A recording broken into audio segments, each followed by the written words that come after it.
passion and pageantry of college football lives here. This is the Paul Finebaum Show, Hour 1 podcast. This might be college football. It's Tuesday and a lot happening, and we're going to get right to it because it is a huge night of college basketball. We're going to be discussing that in just a moment. A lot of other things are happening, and have you heard about this? No. Auburn and Alabama to play the first game between 1 and 2 in SEC history. It has been an amazing year, and we haven't even made it to Valentine's Day yet. Just trying to remind Randy. Is this thank you? Is this amazing? Look at this. The non-conference play record, the teams in the top 25, teams in the Lenardi projection, and then we get to Saturday afternoon. That is a 4 p.m. game. But if you think that's a big rivalry, try Tennessee and Kentucky, especially this time of the year, and that's the big game tonight on ESPN. Look who's already there. Got a good front row seat. He'll be at that other game later in the week. Jay Bilas, thanks for joining. It's been a while. We hope you're doing well, and so much to dig into. But why don't we start with what's going to happen at Rupp Arena tonight? Good afternoon. Paul, it's great to be with you.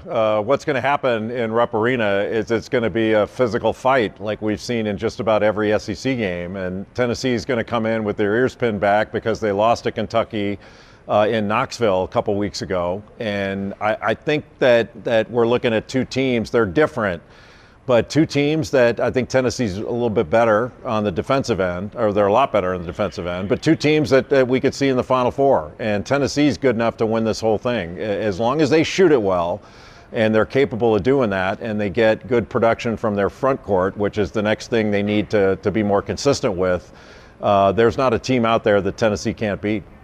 JB, because you are in Kentucky and you're spending a lot of time digging into the Cats, of course, just your thoughts on the transformation to Mark Pope and the job he's done so far this season. You know, Paul, I think it's been remarkable. Mark Pope is one of the brightest offensive minds in basketball, not just college basketball, but basketball period. So he's brought certainly a different vibe here to Kentucky than has been here previously.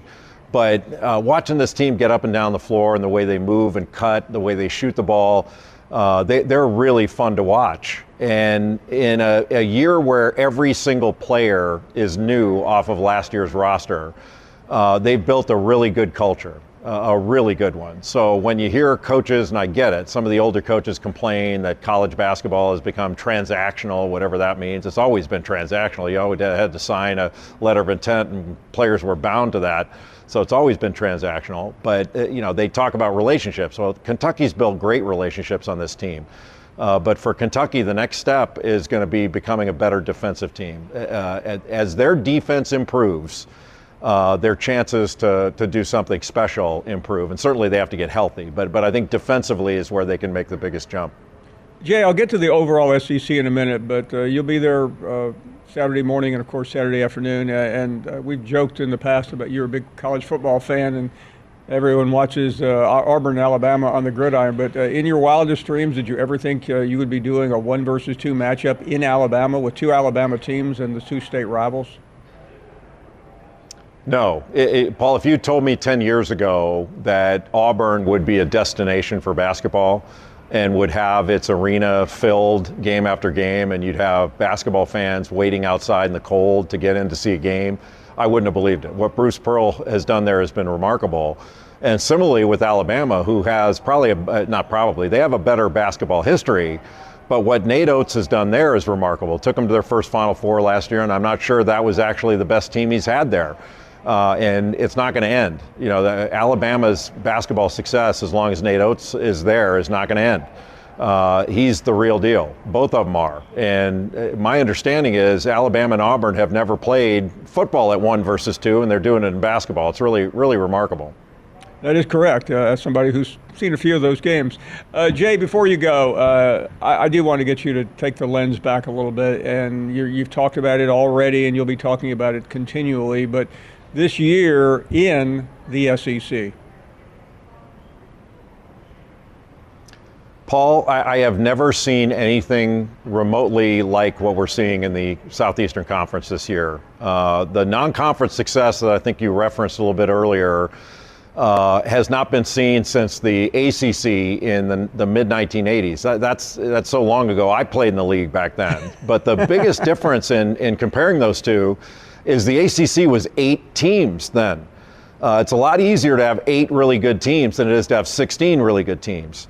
And the SEC has top to bottom the best league in the country by far. They're blowing away every other conference with the numbers that they've put up this year. And it's going to cause the committee in the NCAA tournament selection process a problem, because you're going to have teams with losing records in conference that are going to be significantly better than some teams that are finishing in the top 3 or 4 in a couple other leagues, power leagues. So they're going to have to be diligent and look at the non-conference records and make sure they're not thrown off by the fact, well, this team's 7-9 or whatever the thing comes out to be. They've won 7-11 in conference. They're going to have to really dig in, because every game in this league is quad 1. It's absurd. I've never seen anything like that. In South Carolina, you could say, okay, they're the quote-unquote worst team in the Southeastern Conference. They haven't won a game in league. They beat Clemson before the conference started. Like they had a 14-2 record or something like that coming into conference play. This is the most powerful basketball league top to bottom that there has ever been. And when you take into account the modern landscape, it is truly incredible, and you have to give Greg Sankey and his staff a lot of credit, because this started 7-8 years ago. This didn't just happen in the last year or two. Jay, I know you got a lot going. We appreciate you making time for us, and we'll connect again as we get closer to March. Be well. We'll be watching tonight. Thank you, brother. Great being with you. You bet. Jay Bilas joining us from Lexington. It is remarkable. I mean, I was just listening to Jay talk about what he said. And I mean, he's the most influential figure in the game when it comes to media. And for him to say that, and I know he mentioned Commissioner Sankey, who really was pushing this hard. And it reminded me of our conversation a couple of months ago at SEC Media Days with Garth Glisman, who is the Associate Commissioner of the SEC for basketball.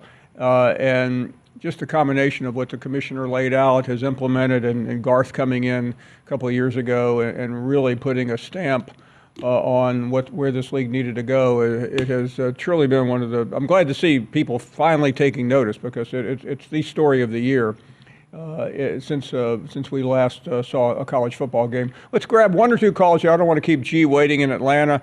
G, always a treat to hear from you. Good afternoon. Hey, Pete Town, thanks for taking my call, man. I just want to talk about the Super Bowl and what I observed sitting there listening to the game with all of those Alabama and Georgia players on the team representing the SEC. No, we haven't had anybody in the national championship game in the last 2 championship games, but in the Super Bowl, we were well represented, Paul. I mean, you look at all of those players, 7 from Alabama, 6 from Georgia, and those all were about 5 stars, except for one of Georgia players was a 3-star, and that was Jordan Davis. But, Paul, that was good enough for me. It was like I was watching the championship game, because, those guys played their best off our conference. They represented our conference real well, and now they're doing it on the biggest show, in football. What do you think about that, Paul? Yeah, no, it was fun. It was, for Georgia fans, Alabama fans, a lot of fans, it was really why we stuck with the game, even though it was mostly unwatchable. G, how are you doing? Yeah, Paul, I'm doing good, and I want to give a shout-out to my buddy, Johnny G. He's been good. He's an amazing fellow, Paul. He's my buddy now, and he looks after me a little bit and makes sure that I'm doing okay. I had a rough week. I had a little cold, but I'm doing better. And like I said, just listen to your show, and you just what makes me have my best days. By just listen to your show, and it's just better than medicine at times, Paul. Well, Jay, likewise here. We feel the same way when we hear your voice. If you need anything, you let us know. Thank you, G. Continued getting better. We are going to take a quick break here. We have a lot happening. We've already talked to Bilas. Topmeyer joins us a little bit later on. JD at the bottom of the 5 o'clock hour. Your phone call straight around the corner.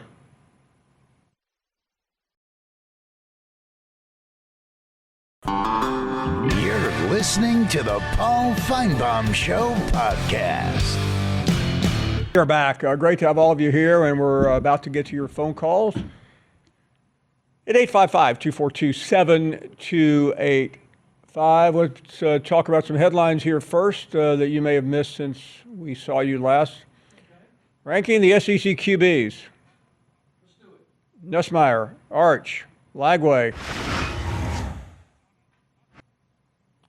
So Adams and Adams and Topmeyer did it. Lenore, Sellis, Nico. Adams has a little bit of a different look. Okay. No Nico. Nope. Mateer, though, he's the transfer to Oklahoma from Washington State. Okay, enough of that. Moving on. Let's check in with Stephen in South Carolina. Hello, Stephen. Paul, as soon as I hang up, I'm going to call my sister and tell her to make sure it gets in my eulogy that on, February the 11th, I was just 2 callers back from Jay Bilas, so it's a big deal for me. Jay's a class act. A little trivia wrap-up on the Super Bowl. I thought the national anthem was the best since Marvin Gaye in 1977, the NBA All-Star break, which is number 1 in my book as national anthems go, given the context. Got a quick Bruce Pearl story to tell you. A friend of mine in Birmingham, son, is at Seton Hall as a freshman. 3rd weekend, A-Rod's in his class with 15 people. I mean, that's an education. I mean, as a freshman, he's already got A-Rod in the class for an hour. He's in sports communications. My friend's down in Montgomery a couple of weeks ago. Pearl was featured speaker. He got there at the tail end, just threw his keys at the valet, kind of figured out which way Bruce would be exiting the building. He called him, said, I got a kid at Seton Hall in sports communication. Can I get a picture? Pearl says, let's do a video. He calls the kid's name out, says, come on down to Auburn. We love you. We want you. We know about Seton Hall. My friend's talking to his son a little later, and he said, did you see that kick-ass something? And the kid said, yeah, it's gone viral here at Seton Hall. The dad was talking about one of the playoff games in the NFL, but the kid was talking about the video, and all of his friends at Seton Hall were amazed that Bruce Pearl, who was on top, calls the kid's name out by name. So that's my Bruce Pearl story. You still there? I am. I wish good I to had talk one to that you. good. Appreciate it. Thanks, Stephen. You ever get Bruce Pearl story? I have a couple. I can't tell on the air. Judge John is up next. Hello, Judge. Hey, Paul. Paul, I wondered if you were going to comment on my suggestion yesterday that before they turn over money to the players on the NIL, that they first require them to have a financial advisor employed. That would keep the... Well, first of all, John, every college student is given the opportunity to work with a financial advisor. It is entirely up to them whether they choose to or not. Well, I understand that, but I was hoping that you would comment on it, and I was hoping that... Well, I don't really have much to say about it. To me, when a college student is offered an education, offered financial advice, they either take it or they don't. Well, I think if they had a financial advisor, they wouldn't go out and be buying Lamborghinis and stuff. Well, but that goes for everybody that has money, John. A lot of people never spend a dime. Some people, blow it all. That's their choce. I don't need to tell you about the freedom of this country to do whatever you want. Anyway, I'd like for. Do you think somebody should be forced into having a financial advisor? Yeah, I do. I sure do when they get the money. Judge, I'm a big believer that people ought to have people. I once asked a coach about I said, how many of your players have graduated? And he said, as many as graduated as they wanted to. Meaning, it's up to the individual to graduate. You can't make somebody do anything, Judge. I know that back in your court, you probably did, based on the way you were going to treat poor old Jim, because you're going to lock him up without hearing both sides of the story. Well, I think this is the arrogant judge calling. Well, And I just want but it Judge, for- I don't mean to for- jump on you, but I I want know it- a few judges, Listen and just a minute. judges don't like to Would be you just talking. give me a minute? Hey, I want I believe the Iman microphone and- belongs to me, Judge. Johnny B. You don't have a gavel in and your William hand of anymore. Berryville to comment on this, and maybe even. This judge is trying to hold me in contempt from his house. No, I'm not, but I'm just wanting. I'm wanting other people that's got brains and are smart Ooh. to make a comment on my suggestion. Judge, I find your response to be out of line, and I'm holding you in contempt. All right, it is the old arrogant judge talking. By the way, Hey, Judge. if Tennessee plays Judge, Alabama, hold on a second. Do you I'll realize say that you are not? high-tide and rip-tide. Hanging Judge once again.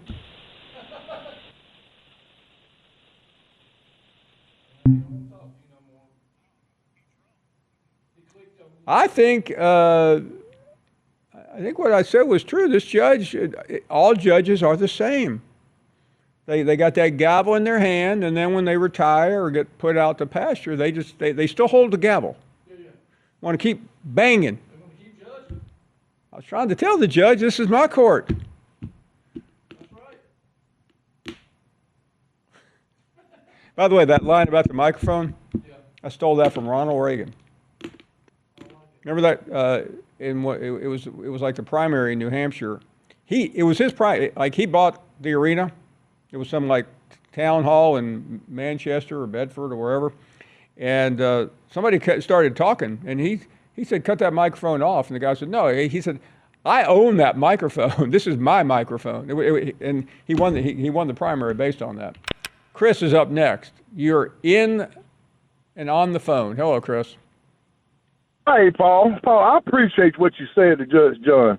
Especially everybody that thinks like Judge John, I got a problem with. Do everybody want to say these kids getting this money, these kids are doing this, or they doing that? They want them to give them the money, Paul, and then they want to tell them how to spend it. No, that's do not, they do that's do not they do that freedom. for people that win the lottery? By the way, Do they do that for people that win the lottery? we finally agree on something, Chris. And that's the thing, Paul. It's natural selection. They want the control of everything. They gonna tell that Chris, man. They gonna give him a gold. Do you know brick. what's underneath what that judge was really saying? And I don't want to say it, but you know what I'm talking about. I'll say it, Paul. Okay, go ahead and say it. And forgive me. It's racist. They can't stand somebody to get something that don't look like them, and then they want to tell them how to spend it. And that's a lot of people in this country, Paul. It's just not the judges. It's a lot of people. And when we're gonna talk about that? I'm glad we're talking about it because I heard that in the judge. The judge basically saying these players, they don't know what they're doing. They're not smart enough. Or they only worth $50K or they only worth $100K. They worth whatever the market is willing to pay them, and whatever they do with it is what they do with it. It's natural selection. I mean, there was a guy. Selection, we used to work with a guy. A guy used to work here in this very building. I can't remember his name. He was a Kentucky basketball player, and Anton Walker is his name. Remember him? He sat right here one day, and we talked. And I said, Antoine, I've read an article about you. You made $130 million in the NBA, and you lost it all. And then he was representing like a financial company. Yeah. I'm like going, tell me why we should listen to you. He said, well, I learned my lesson. And the crazy thing, if people don't learn from him, if people don't learn from the examples in front of them, you can't put barriers and you can't put things in there when people just don't want to do dumb stuff.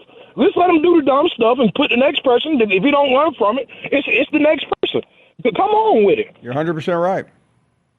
I'm gonna get off the phone because we agreeing too much. I don't like this.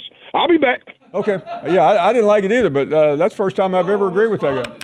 Talk about a judge. This next caller's probably been in that judge's courtroom in East Tennessee. The Honorable William of Maryville. Paul, there's precedent for what the judge suggested, and it's a very bad precedent. I don't know if you read the book Killers of the Flower Moon about the Osage Indian tribe in Oklahoma. Yeah. At one point, they were the richest group of people in the world. And what happened was, all of because they were Native Americans and uneducated, all of their money was being managed by local corrupt accountants and lawyers and other people, and basically a lot of them went broke. I mean, the suggestion that you're going to force someone to listen to a financial planner is absurd. Yeah, by the way, they're given the opportunity. And if they want to go out and buy a Lamborghini, good for them. That's what America's all about, Paul. Yeah. You know, and it's if they want to paint their fingernails pink and say curse words and have that affect their sponsorships, that's freedom, Paul. And and not everybody agrees. And I don't know what the judge is thinking. How you're going to force someone? What are you going to put them on allowance with their own money? They're adults, Paul. They sure are.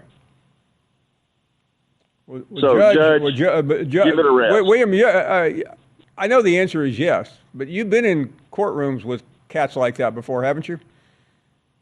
Well, I had a bankruptcy judge one time in Oklahoma threatened to put me in jail because we wanted to pay more for some assets that I guess he thought paying more was collusion. And I told him, I said, Judge, when you collude down, you don't collude up. It's like nobody comes in and wants to do something nefarious and pay more money. So, the judge, I don't know. I hope he's in good health, and I hope he's thinking correctly. But that's an absurd idea, Paul. I will rule in favor of William. Case dismissed. We'll be right back with more of your phone calls after this. You're listening to the Paul Finebaum Show podcast. Welcome back. Great to have all of you here. And Billy is up next in Philly. Hey, Billy. Well, hi, Paul. I guess I'm piling on by now about the judge. But go ahead. The two most dangerous people a great athlete when he's young can meet are potentially his agent and his money manager. The advisors are as dangerous as you can get. Requiring someone to enter that kind of a shark tank is not something I would do quickly. I think you got it right. It just shows you, the judge is of an age where people like him used to tell folks what to do, and those days are over. I'm his age too, but I never told people what to do. Yeah, well, you weren't a judge, though, Billy. That's correct. I was a salesman. I had to say yes and no and be polite. I don't know what it is about wearing a black robe for a man, but it tends to undo many of them, and some women. Don't buy one, Paul. No.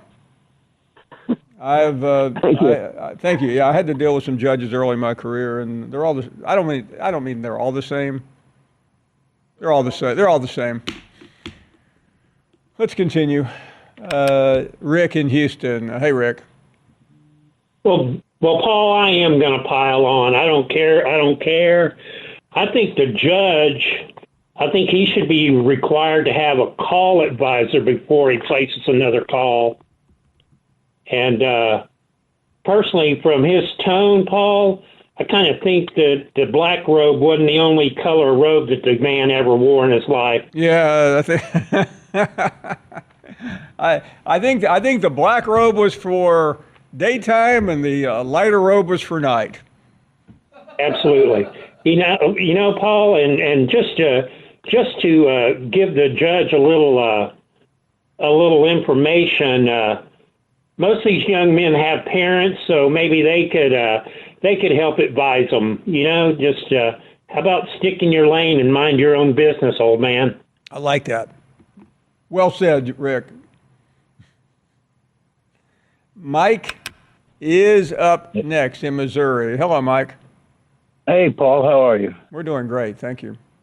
Hey, listen, man, I'm really honored to speak with you. Real quick on the judge, small minds come up with small ideas, so I don't put too much stock in anything he says.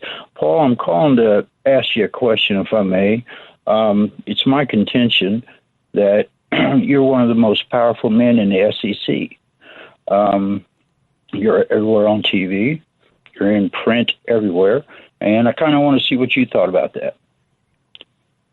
Okay, about what you just said? Yeah.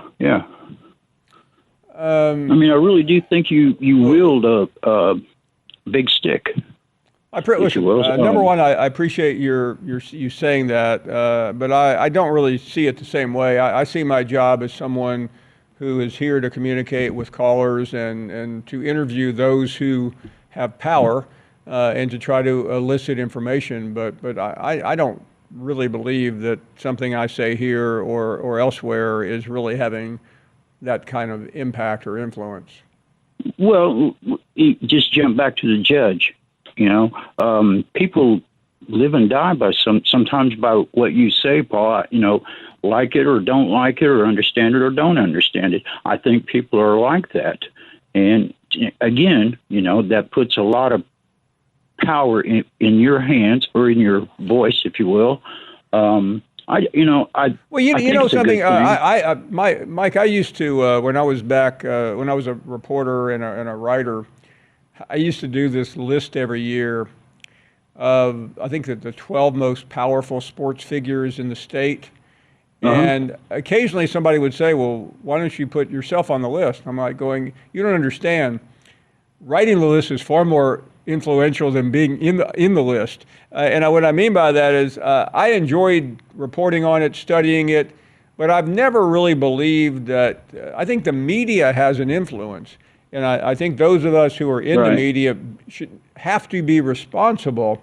But I think when you start believing that you are really tilting public opinion, you start to lose. And having been a columnist once, and you would sit there and go, wow, I wonder what people are going to think of your article, you start to diminish it. What you should write is what your opinion is, without fear or favor, is the old expression, without wondering and worrying what somebody else will think. And I think those who can stay in their own lane are going to be more successful, as opposed to trying to be a power broker, which I've never wanted to be. Well, it just seems so natural, Paul. I mean, I've seen you on so many channels. A day after you might trash a coach, and I know you never do it personally. It's about profession, but that within 24 hours, there's 10 different articles online. Paul Finebaum says this, he says that, he calls out coach. It's just there every day. Media has power, as I think you both could agree on that. I acknowledge that very, very, very distinctly, Mike, and I am aware. I used to be one of those reporters. I had somebody call me yesterday about something, and I'm like thinking, this is awkward because they were asking something about me. But you have to take it with a grain of salt, and I feel like the thing I love the most about this program is how we communicate, because I've always been a believer that the most important people are those who are consuming it, not those who you are quoting or interviewing. Well, Paul, that's something that makes you especially good at your job. I listen to you every day as much as I can. I can't always get to you as much as I like to, but I enjoy it, Paul. Thank you very much, and I'll be listening. Mike, thank you. Your call meant a lot to everybody here. Now, let's check in with Hayden next, who is on the phone. Hello, Hayden. Oh, man, how you doing? We are doing well, thank you. There we go. Wonderful, man. I'm glad to hear that. I wanted to talk to you about Florida basketball. They kind of shocked me this year. I didn't think Coach Golden would be able to do what he's been able to do this year. Do you think – I have two questions as well, but do you think that this is a team that we might see in the Elite Eight or Final Four in March? Absolutely, Hayden. I mean, what I saw the other day at Auburn, I mean, that team is capable of beating any team in the country, and I know that's a cliche, but when the Gators play well, which they have played most of the season, they could easily get to the Final Four. They could easily win it all, depending on the matchups. Yeah, I agree, and I didn't even realize this, but the 7'9" dude, Oliver Rue, or however you pronounce his last name, he's available for the postseason, even though he's redshirting. So that's funny. I thought that was pretty interesting. No, Hayden, I've always liked Todd Golden. remember talking to him a number of times, and we were down at Florida lots this fall, and he came by a couple of times. And I think what he has been able to do has been one of the great stories of the year. Hey, thank you for the call. Why don't we check in with Abraham up next? Hey, Paul, how you doing? Abraham, we're doing great. Good. I'm enjoying your show. Just a few things. Number one, I'm really happy today. My granddaughter, Deja Thomas, who goes to the same school where Patrick Surtain and Tyson Campbell went to, is on the basketball team. She's a ninth grader. She's about 5 years. And she entered an opera singing contest, and she got a superior rating and will be going to the state competition in April. Well, that is fantastic, Abraham. Where will that be? It'll be somewhere in northern Florida. Okay. Now, the young lady who was with Belichick, the old folks used to say that a young girl doing that is either looking for her father or looking for financial support. I don't knock it. I had a daughter that got involved like that, and I told her, I said, now, what happens is actually they're robbing you of your youth. And I would rather her enjoy that span of her life with somebody her own contemporary, because you can't get it back. Number two, with Jalen Hurts, he got run out of Alabama, and he had to go to Oklahoma. And yesterday I heard folks latching on to him like all was well. It was not. He kept his cool, did what he had to do, and now he is a Super Bowl champion. Finally, for today, everybody keeps saying roll tide. You can't roll a flat tide. The tide was flattened by the performance of the team last year and cannot be reinflated until the season starts in August. Love you, Paul. Hey, what a great call. To you every day. Abraham, thank you. Abraham, one of the great names in biblical history, don't you think? The father of all of us. Isaac, Jacob, my sons. We'll take a short break. I am really emboldened by all the hate on the judge, aren't you? We'll be right back. You're listening to the Paul Finebaum Show podcast. We are back, wrapping up hour number one. It's been pretty eventful. Sometimes the first hour moves slowly. Not this one. Catherine is up next in Florida. Hello, Catherine. Hey, Paul. Good to talk to you. Well, I just want to say that Super Bowl was absolutely amazing. I know some people were upset. They said it was just a lopsided, but for us that were rooting for the Phillies, it was great. And yesterday they had Jalen Hurd here at Disney as the Grand Marshal. And, oh, my gosh, I couldn't believe the people that were there. And you could hear them shouting, SEC, SEC. Oh, wow. I didn't hear that. Yeah, so that was, well, we're here not far from Disney, so all the local stations had the coverage. But, my gosh, I couldn't, there are a lot of former SEC players. I know the Gators and FSU had some, and I think the Hurricanes. But two of the players that were playing against each other, I have to still give shout-outs to our high schools here. There's Cocoa, and they're a 2A school, and they had two cousins playing against each other. Oh, wow. So, yeah, their grandmas were twin sisters. But I was ready to turn the thing off because I was so afraid that Mahone and them were going to win. But it was great. But I wanted to say I liked the guest reporter that you had on, the lady yesterday. Oh, she was great. Charlotte Wilder, yeah. Oh, my gosh. And, she touched upon a subject that really concerned me, especially watching it Sunday with the coverage of the security. It just was disheartening in a way, and eerie, like she said, to see all this security. I mean, I know there's always a lot, but this year, of course, so much more. And I don't know, just here in America. But Catherine, forget the terrorist attack, forget the President of the United States. The Super Bowl is the most secure event any day because it's so important. I mean, there was a movie, I don't know, you probably remember 30, 40 years ago. What was the name of that? Black Sunday? I can't remember what it was. Right, it talked about a threat to the Super Bowl. Yeah, I know. I always sort of think about that. But, oh, my gosh. And, I mean, the real heroes, you have to give it to the city of New Orleans because they really... well, I mean, I agree with you, but having been there for the previous moment, it was their incompetence that helped create the terrorist attack on Bourbon Street. Well, I guess they improved it. But... Well, the good news is I think the federal government got involved and took it over. Yeah, well, and then having the president there, I still don't understand why he just showed up for like a half of a game and left even before the halftime show. I think he was there for the halftime. Oh, was he? Yeah, I mean, listen, one thing. This is not political. This is just observational. This president really likes football. I mean, he's been to. This year alone, he went to the Alabama-Georgia game, the Army-Navy game.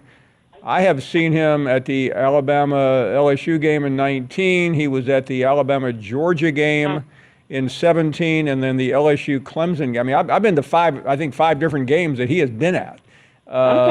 So, whether I'm sure the Secret Service would have preferred him not to go.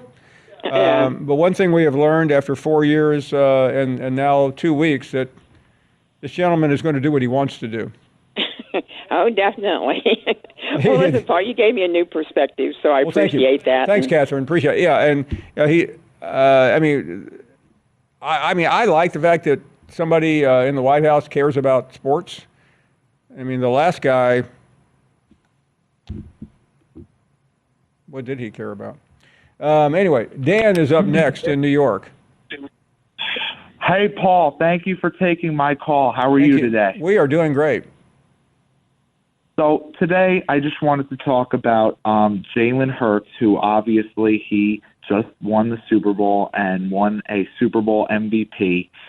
And I wanted to just compliment Handsome Joe on a take that he had yesterday. I think he's one of the best callers.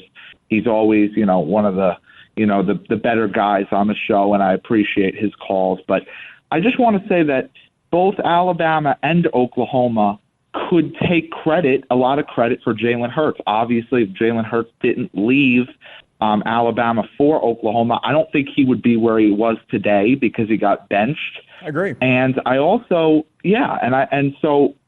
Oklahoma was a big part of his development, but I also think that, he learned a lot at Alabama, and he had a great couple of years there. He took the team to a national championship 2 years in a row. I know he got benched, but he was a great teammate there.